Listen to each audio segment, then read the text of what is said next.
Mesdames, Messieurs, peuple congolais, je ne veux pas ici faire un traité d'écologie urbaine, mais d'un traité d'écologie intellectuelle, politique et militaire congolaise payante.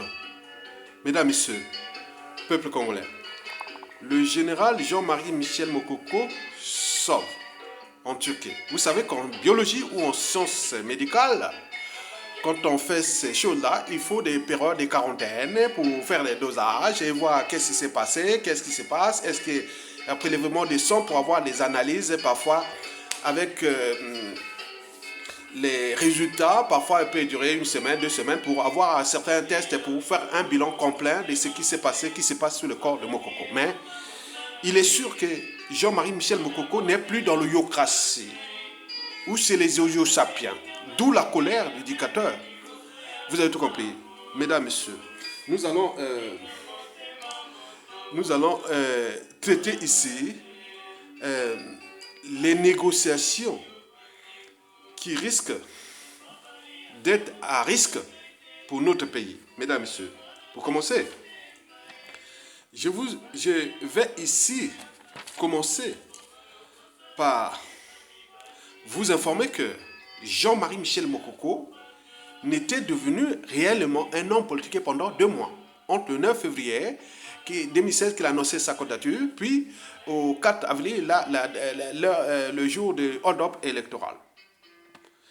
Et donc, et dans la partie nord, bien entendu, les résultats n'ont pas été connus, puisque dans le pacte nord, que ce soit dit à Mokoko, à la famille, que non, c'est pour moi, et voilà, tout ce que je vous ai fait dans la vidéo, que beaucoup ont partagé, elle dit à 10 000 vues, et on prévoit qu'elle pourra prendre même 30-40 000 vues d'ici la fin de l'année, puisque le sujet a intéressé beaucoup de Congolais, ils comprennent bien la vraie nature de Denis Sassou Nguesso, qui est contre ce peuple-là, vous avez tout compris. Mais la partie sud, il y avait 37% officiellement qu'on avait fait. Donc, en réalité, Mokoko serait élu, comme on le disait, entre 67 et 72%. Au nord, il en avait recueilli 30%. Au sud, 37%. Mais les voix qui étaient comptabilisées étaient que les voix du sud. Donc, il y a quelque chose qui s'est passé dans ce pays. Et que, bon, ben, quelque part, comme si on a volé quelque chose aux Congolais. Et d'où le mal-être qu'on voit chez les Congolais. On dit qu'ils sont devenus comme un goulou. Hein? Un goulou, les moutons. On dit qu'il y a quelque chose, on dirait que les Congolais ont perdu leur âme. Il y a quelque chose qui s'est passé. C'est comme si vous avez une machine, vous avez perdu une pièce, maîtresse. Vous voyez que cette machine ne marche plus. On est vraiment c'est ça. Ou on a perdu un être cher et que vous allez enterrer, vous revenez à la maison, on dit qu'on a perdu quelqu'un, quoi. Nous, le Congo, c'est comme ça, avec le cas Mokoko 2016 à nos jours. Mesdames et messieurs, peuple congolais, je vais ici commencer par plaider à charge contre les intellectuels et politiciens congolais. Et pourquoi? Parce qu'il faut aller voir du côté de... Attendez, je vais diminuer un peu la musique sur YouTube. Bon, donc, je vais m'appesantir sur la pensée d'Abdoulaye Wade. Il fut président du Sénégal. Bon, point de vue intellectuel, il n'y a pas de souci. Moi, tout ce qui est savoir, voilà. Mais en termes de certains principes, il avait triché. Parce que Wade voulait se présenter au 3e mandat. Heureusement que le peuple sénégalais a dit non. Mais là, sous ce plan, mais point de vue contenu intellectuel, tout ce qu'il était, avant qu'il devienne président et jusqu'au 3e mandat qu'il a tenté, bon, c'était nickel. Mais Abdoulaye Wade avait dit ceci dans une vidéo qui circule aujourd'hui sur les médias et réseaux sociaux. Il a dit les problèmes de l'Afrique comme du Sénégal, c'est surtout les intellectuels. Ceux qui a été à l'école là, ce qu'on appelle intellectuels, quand ils vont là-bas, ils vont devenir des cadres civils, politiques et militaires. C'est eux qui posent bien des soucis à l'Afrique. Et les cas Mokoko étaient cas d'école. Mokoko élu déjà à 60 à 70%, les intellectuels, cadres civils, politiques et militaires, des officines et autres, ne respectent même pas la volonté du peuple. Au lieu de l'accompagner, que voilà, ça c'est celui qui est la volonté du peuple, bon, on l'accompagne, chaque chose a son temps, on l'accompagne jusqu'à ce qu'il passe son truc, et après on pourra continuer, puisque le peuple l'a choisi. Le peuple a toujours raison parce qu'il est nombreux, parce qu'il est éternel. Il a toujours les derniers mots, les derniers jugements, il gagne toujours. Et donc le peuple est pris, et donc Mokoko se retrouve avec le peuple, tout seul, et pour trouver les gens pour mobiliser, là, le peuple et Jean-Marie Michel Mokoko ont subi des attaques. Venant d'abord des officines du régime, hein, et puis des officines des soufifs qui sont des opposants, faux opposants. Donc ils sont venus faire des amalgames, des polémiques, des mensonges sur la haine s'est défoulée, déferlée sur le Mokoko lui-même en prison. Quelqu'un qui est en prison, on est que de faire sortir des affaires et il tourne. Mais à un moment donné, on dit non. Mais ce n'est pas tout. Ils vont jusqu'à attaquer tout ce qui, à un moment donné, par conviction ou par état d'esprit, ont choisi d'être accompagnés le combat de Mokoko. Et là, ils sont venus nous attaquer. Énormément. On est pris comme dans une machine à laver, comme dans un tsunami ou dans un ouragan. Autrement, on ne contrôle plus rien. Ils disent non, mais il est en prison. Maintenant, prenez votre responsabilité. Il est en prison. Maintenant, prenez votre responsabilité. Maintenant, là, depuis 4 ans, ils n'ont pas pris les responsabilités. Tout que charger Mokoko. Ils attendent Mokoko. Maintenant, là, il est sorti à l'étranger. Il est en Turquie. Au lieu de prendre les responsabilités, maintenant, aujourd'hui, il est là. Il vous a laissé ce pays maintenant libre. Vous êtes avec les tyrans. Les officines de la diaspora ou de l'autre qui sont avec le régime. Maintenant, travaillez là-bas, mais ne regardez plus. Maintenant, il dit, ah, Mokoko est-il en vie? Mokoko est-il... Non. Je vous dis, aux nouvelles que je vous parle, il n'y a pas d'inquiétude. La situation est sous contrôle. C'est plutôt que ça énerve le régime là-bas. Parce que c'est Cuba tout ordre qu'il a voulu faire ces derniers temps, ont tous échoué. Vous avez tout compris. Mesdames et messieurs, peuple congolais. Donc, je vais donc commencer par traiter le cas Jean-Marie Michel Mokoko. Parce que les interrogations sont là. On dit, ouais, est-ce qu'il est en bonne santé? Est-ce qu'il est en santé? Il faut mobiliser, il faut faire... Non. Mobilisez-vous pour le pays. Zappez d'abord Mokoko pour ce cas-là. Il est en situation, en lieu sûr. Les Turcs ne sont pas des criminels, non. Ils ne viennent pas chercher quelqu'un en avion pour aller l'assassiner. C'est un non-sens. Ils auraient pu le faire là depuis. Non, ce n'est pas ça. Il y a autre chose, il y a d'autres enjeux que je ne vais pas rentrer en détail. Mais je vais parler de la négociation. Parce que je vous l'avais dit déjà dès 2017-2018 dans les vidéos, que ce n'est pas la condition humaine ou sociale, et voire existentielle catastrophique au Congo, insupportable, intolérable, autre, qui fera que les Congolais soient dans la rue, comme ce s'est passé au Soudan pour l'augmentation seulement du prix du pain, ou en Algérie pour un 5e mandat et autres. Mais nous, c'est une autre chose. C'est autre chose parce que la classe intellectuelle, politique et autres, avec les intérêts particuliers et partisans, les conflits d'intérêts, les passifs des uns et des autres, les tribalistes inconscients, plein de trucs, les ethnos mélangés, ils sont contre le peuple parce que la valeur d'une race se mesure par l'individu intelligent ou non. La valeur d'une communauté se mesure par l'individu intelligent ou non. Mais elle se mesure par ses capacités collectives de devoir se structurer, s'organiser et d'agir en permanence pour les causes qu'ils trouvent justes, nobles et légitimes. Et là, pour ce défi que ça nous a lancé depuis 2015 à nos jours, on n'a pas été capable de se structurer au niveau intellectuel, même en s'affranchissant de cette classe politique. On a vu partout au Mali, il y a une MAM qui a pris le contrôle. Et au Soudan, c'était les jeunes qui ont fait, et partout. Donc nous, on est là, comme des spectateurs. Maintenant, Mokoko est à l'étranger. Maintenant, occupez-vous, zappez d'abord cette parenthèse, zappez Mokoko, occupez-vous déjà des Sassou et des opposants là qui sont là, et les conférences de presse et autres, comme ils ont fait toujours depuis 2015 à nos jours. Ou certains même en prison, ils sont sortis, n'ont jamais porté plainte contre le régime. Jamais. Ils sont même revenus les auxiliaires de la tyrannie. Allez comprendre. Donc, moi, je voulais seulement vous dire que sur le cas Mokoko, vous devez faire un vide sur sa problématique. On est d'accord? Très bien. Mesdames et messieurs, peuple congolais, je vais parler ici des négociations à risque pour vous, peuple congolais. L'enjeu est de trouver les solutions de comment faire partir Sassou Nguesso sans mort d'homme, ni chasse à l'homme, et encore moins sans compromettre les intérêts des partenaires économiques, commerciaux et stratégiques de notre pays. On est d'accord? Très bien. Là, il va se poser deux principes. Parce qu'en ce moment, pour mettre les Congolais dans la rue, ça devient difficile. Parce que notre sphère de mobilisation est ethnique et régionale. Et tout comme ça. Or, la ville de Brazzaville, c'est les Lari Congo et les Téké. Mais qui des Téké, les Lari Congo aujourd'hui qui peut mobiliser et mettre les gens dans la rue? Il n'y a pas. Donc, nous allons aller vers la négociation pour faire partie de Sassou Nguesso. Il est sûr et certain. Mesdames et messieurs. Donc là, il va s'imposer deux principes des négociations. Le premier principe, c'est le principe de la continuité de l'État.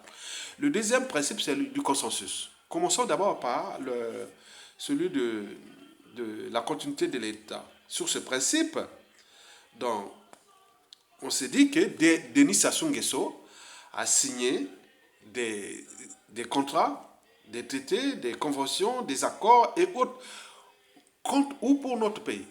Majoritairement ont été contre notre pays. Mais vous n'allez pas dire non, mais c'était Sassou. Non, c'est la continuité de l'État. C'est nous qui avons payé les dégâts occasionnés pendant ces 23 dernières années déjà de Sassou. C'est nous qui allons payer ça de génération en génération. Par exemple, les dettes privées de Sassou transformées en dettes publiques. Il faudrait les négocier, il faut les faire. Donc, il ne faut pas oublier ça. Vous n'étiez irresponsable. Donc, vous allez voir que les partenaires vont faire ça. Donc, il faut, dans le principe de la continuité de l'État, la négociation va tenir compte de ça.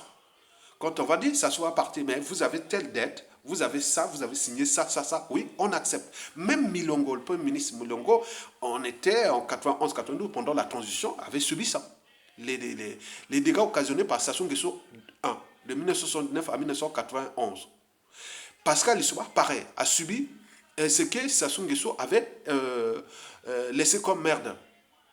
Et quand Sassou revient au pouvoir, par la force, en 97, et avec les partenaires qui sont venus lui donner l'argent, il dit non, j'ai payé les dettes de Lissouba. Non, c'était des dettes. Donc, on comprend bien que, voilà, nous sommes dans une situation problématique et qui est de la continuité de l'État. Il faut tenir compte que si vous laissez votre pays aux mains de quelqu'un, d'un tordu, d'un malade et autres, il engage votre pays. Ça n'est pas éternel, il va partir. Donc ça, on va les payer. On est d'accord? Très bien. Donc dans la continuité de l'État, vous devez tenir en compte que nous avons le problème de la dette. Et comment les négocier? Il y a d'autres contrats que ça soit signé. Il y a des accords. Il y a beaucoup de choses qui ont été contre nous, contre notre pays. Mais comment il faut garantir les intérêts aux partenaires quand vous allez négocier? Parce qu'on va arriver dans la négociation. Mesdames et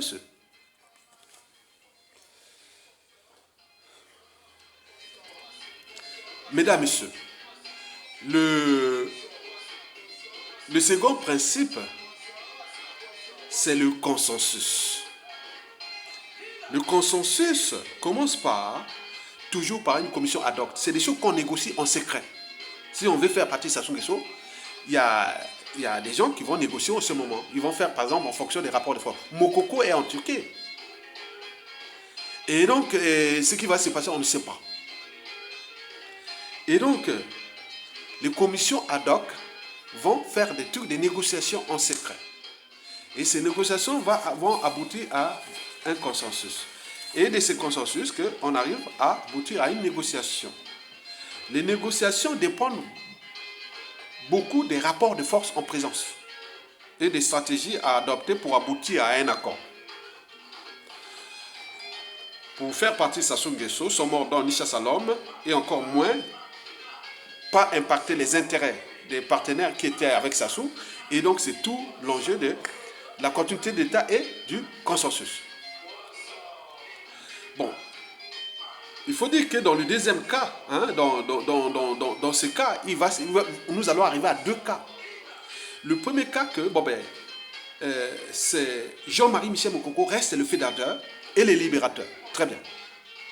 Jean-Marie Michel Coco reste le fédérateur et le libérateur.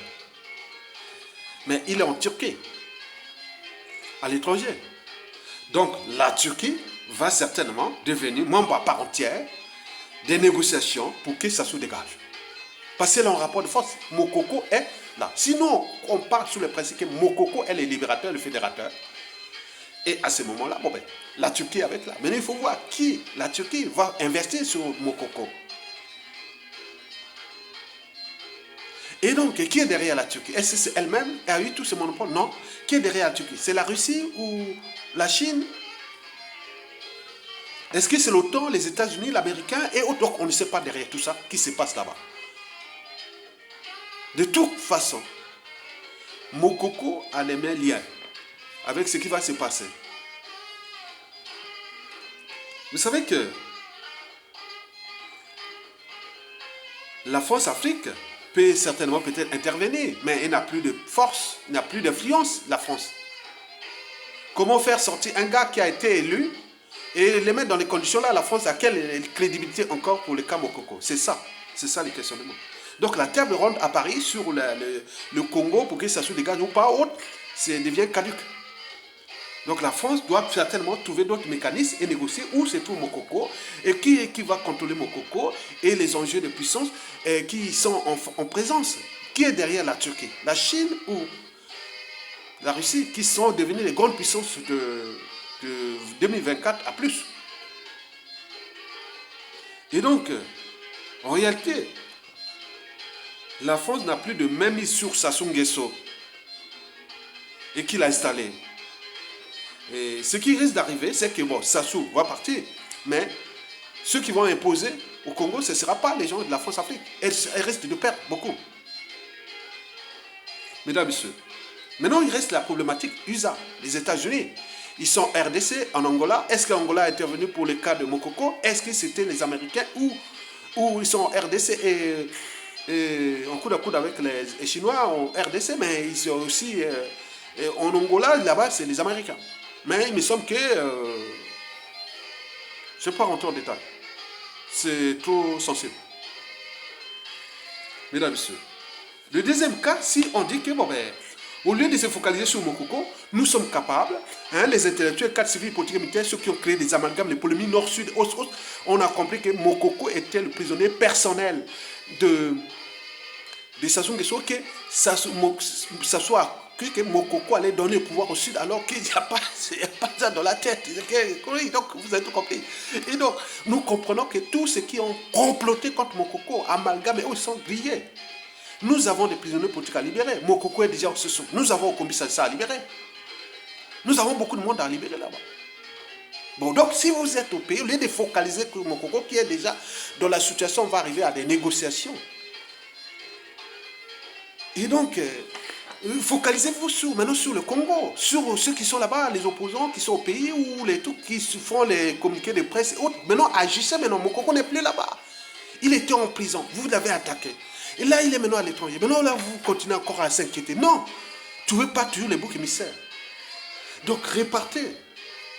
Touchez la manche et allez attaquer Sassou Nguesso là-bas pour libérer au Kombi Salsa le peuple là-bas. Ça, c'est le deuxième cas. Donc, nous avons deux cas. Mokoko, le fédérateur, les libérateurs. À ce moment, les situations, elles se trouvent là. On va arriver à des négociations. Mais qui sont derrière ces négociations? C'est des grandes puissances. Donc, vous avez tout compris. Les gros poissons moins des petits poissons. Donc, dans cette vie, si vous faites pas, vous avez un bien commun. Si vous ne prenez, vous restez naïf et autres, les autres vont prendre. La Turquie vient de faire un hold-up et donc on le sait maintenant qu'elle va être l'un des partenaires du Congo dans les années à venir. Ça, c'est sûr et certain. Maintenant, avec quel pays? Mesdames et messieurs. Bon, donc...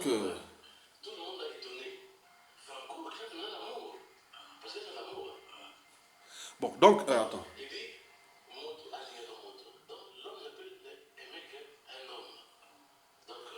Bon, attends, j'étais où? J'en étais où? Voilà. Bon, donc, je vous dis que deux cas, Mokoko, on croit à lui, donc restez calme. Et on va voir ce qu'on va aboutir à des négociations, on va nous imposer, peut-être Mokoko, avec ce qui sera écrit. Donc, les problèmes des programmes d'élection, de démocratie, autres, peut-être que ce sera caduque. Donc on ne sait pas. Parce que ces gars-là, ils ont les moyens militaires et autres, ils viennent et imposent, Sassou Nguesso dégage. Il prend, il installe Mokoko et que vous voulez faire. Il devient une autre personne. Mais dans les négociations, c'est que nous allons quand même avoir un certain qu'on appelle Mokoko, quand même. Et c'est un patriote. Il ne va pas céder parce qu'on a venu les soins et autres. Non. Il a négocié quand même la fin de la guerre froide dans le bassin du Congo et notamment avec nous au Congo-Brazzaville. Vous savez que c'est lui, quand il était chef d'état-major des armées, qui a négocié le départ des soviétiques du Congo-Brazzaville, parce qu'ils étaient au Congo là, les soviétiques. L'armée des soviétiques était à Pointe-Noire. Il a fait partir aussi les Cubains. Donc il y avait les Cubains et les soviétiques qui étaient au Congo à Pointe-Noire, qui gardaient pour l'enclave du Cabinda et l'Angola et tout ça. Donc Mokoko a géré ça. Donc il a fait partie les Cubains et les Soviétiques. Bon, Mokoko a aussi à gérer les produits de la Centrafrique, de la Côte d'Ivoire et autres. Donc, c'est un négociateur, il sait bien. Donc, ça, c'est son domaine. Donc, il ne va pas céder pour vendre comme les autres ont vendu le Congo ou le peuple entre 2015 à nos jours. Mais Mokoko ne cédera pas comme ça. Donc, c'est... Bon, maintenant pour les autres, si vous avez la volonté, le patriotisme et l'esprit d'organisation, maintenant, Mokoko est à l'étranger, maintenant, occupé, nous avons deux forces. On ne peut pas mettre les œufs dans un même panier. L'enjeu, ça se dégage. Maintenant, Mokoko est là-bas. Il est maintenant sous les mains d'autres forces qui vont certainement peut-être investir sur lui et l'imposer à nous. Parce que vous n'avez cédé, la nature aurait du vide. Maintenant, il reste le deuxième cas. Bon, vous, on se dit, on est un peuple, on est ceci, bon, on ne met pas les œufs dans un même panier. Maintenant, nous, au Congo, aujourd'hui, au lieu de parler de Mokoko, maintenant, commencez déjà maintenant à faire ce que, ou quelqu'un de crédible, et pour faire partie de sa question au moment qu'il négocie là-bas. C'est tout le questionnement. Mesdames, Messieurs, peuple congolais. Donc, vous venez de comprendre que la négociation va être en cours et que Sassou ne va pas partir par les gens de la rue parce que nous avons trop de contraintes avec ce peuple et nos mentalités, habitudes et comportements, notre anthropologie politico-sociale et culturelle qui je dis que les peuples de moutons, plus ou moins intelligents, peu structurés, moins organisés, puis encore ne pas courageux. Et donc, on a subi un traumatisme, et les Palestiniens subi des traumatismes depuis des années. Donc, ils sont là, ils sont toujours combatifs, et d'autres ont résisté. Mais nous, dès qu'il est arrivé une fois, c'est fini, quoi. Donc, ça, on a abusé de ça, et c'est les risques pour eux après, parce que dans cette situation, quand les gens voudront régler les comptes avec les Sassou, les Nguesso, le clan, la famille et tout compagnie, ce peuple-là sera toujours là pour assister. Donc vous voyez les dangers de ce peuple quand on va prendre les moyens de l'État. Avec ses rancunes, haines, les contentieux historiques autres. Donc vous voyez, nous, la situation aujourd'hui va se diriger vers la négociation, mais il me semble que la France va perdre beaucoup suite à cette situation. Mais quoique, bon, il peut compter sur les Américains ou l'Union européenne, puisque maintenant, bref. Donc on ne sait pas. La Turquie est en lien avec aussi les Allemands. Et les Allemands sont quand même une grande force d'influence pour l'Union européenne. Peut-être la France pourra passer par l'Allemagne pour gérer, puisque la France-Afrique est en train de perdre, les conneries que François Hollande a fait en 2016 et qui ont des conséquences aujourd'hui. Comme j'ai dit, le futur, c'est tout seulement le passé et le présent qu'on ignore. Et donc, vous voyez que ce qui se dessine, donc, il y a aussi des enjeux, des transformations des grandes puissances qui veulent être en Afrique et le bassin du Congo qui est le nôtre, le premier réseau hydrographique du continent, le premier réseau forestier du continent, le premier réseau des ressources minérales stratégiques et autres du continent et du monde. Et donc, il y a tout est là. Donc, tout va se dessiner dans le bassin du Congo. Et donc, celui qui va mettre le pied là, c'est celui qui va contrôler les enjeux des puissances économiques de demain. Vous avez tout compris. Merci beaucoup. Donc, surveillez mes vidéos et partagez-les et on va avancer. Tokolonga.